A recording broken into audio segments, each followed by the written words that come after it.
Hometown Girl, it's your time to shine!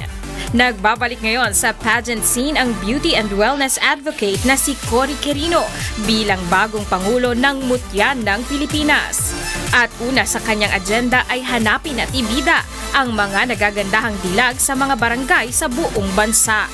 Ayon kay Cory, nais niyang bigyan naman ng pagkakataon ang mga ito na maging beauty queen. Hanapin nga natin yung hometown girl. Bigyan natin siya ng pagkakataon na ma-discover at maging isang hindi lamang beauty queen, kundi pati na rin baka TV star, movie star, newscaster, and with all our connections in the business world, she will have a promising career wherever she will like to shine. Iaangat din ito ang level ng mga beauty pageant sa mga barangay na pagsisimulan ng Search for the Hometown Girl.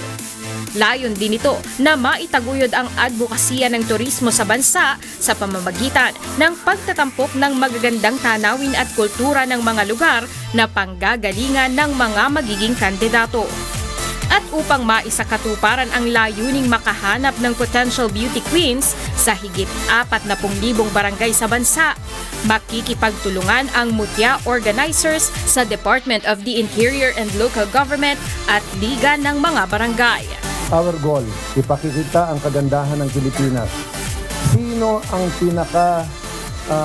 in-authority para magsalita sa kagandahan ng kanilang barangay kung hindi yung ating mga magiging contestant? Ang search na ito ay barangay lang. But now, we are giving the search of the barangay a more prestigious crown, more prestigious name, giving honor to the winners and to the candidates.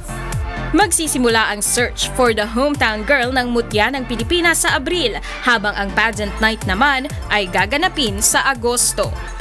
Mirasol Abugadil, UNTV News and Rescue.